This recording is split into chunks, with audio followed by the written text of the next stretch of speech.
This is Loch Tay, and this is a recreation of an Iron Age crannog.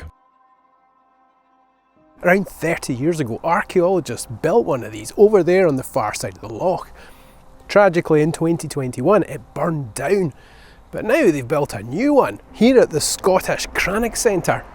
It opened a few weeks ago and I've been dying to come and have a look, so let's go and do that now.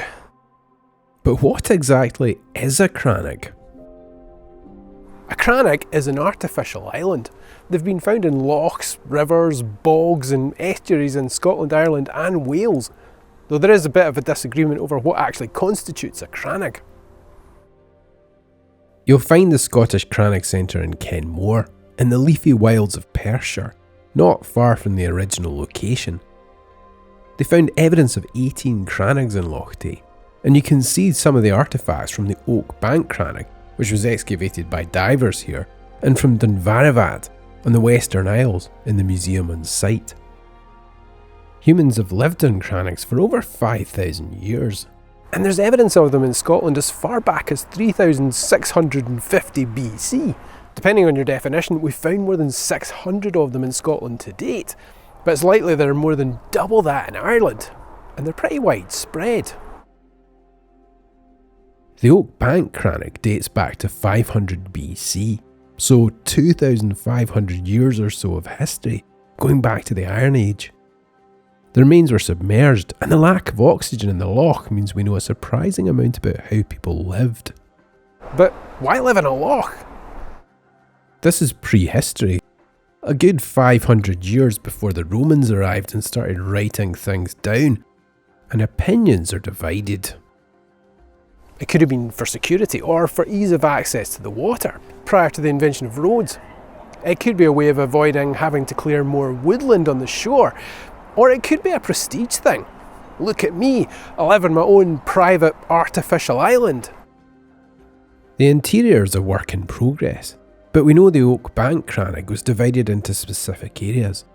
There was a stall for keeping livestock, an area for processing crops, and a living space. We know the timber floors were covered with bracken and rushes, and they found charcoal, burnt bone and ash, suggesting a hearth. Everything here's been built from locally sourced materials like reeds, hazel, turf, heather and stone. And they're growing replacements nearby, which means hopefully this should be here for quite some time. Which is just as well, because putting it together was quite an effort.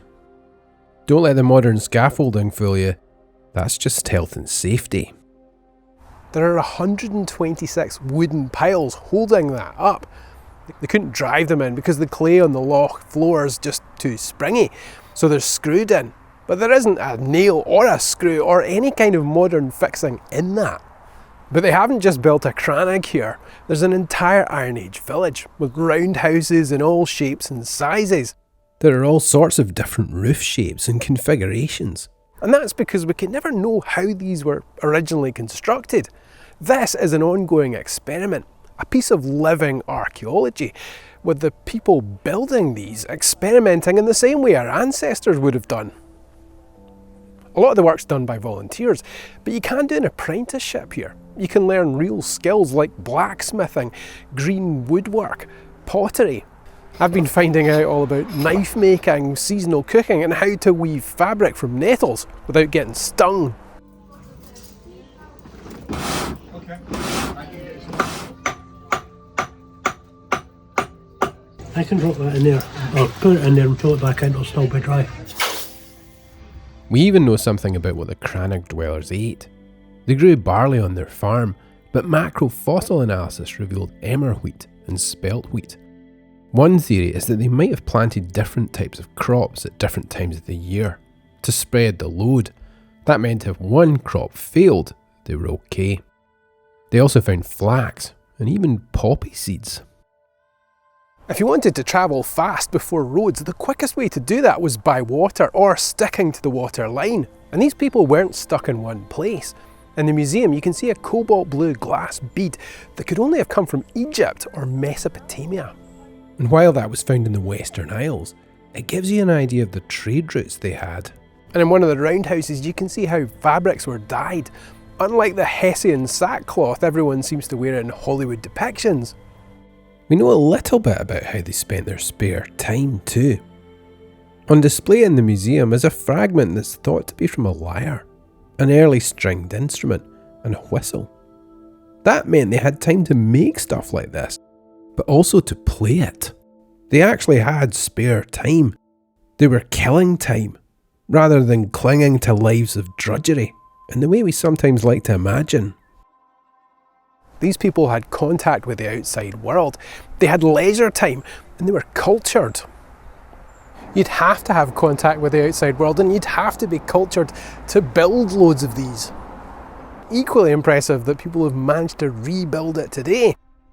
If you're in Perthshire, even if you're not in Perthshire, I'd highly recommend dropping in. Be warned though, you might find yourself losing an entire day like I did, but you'll be supporting future work and research on the site. Inspiring stuff. I think I want one.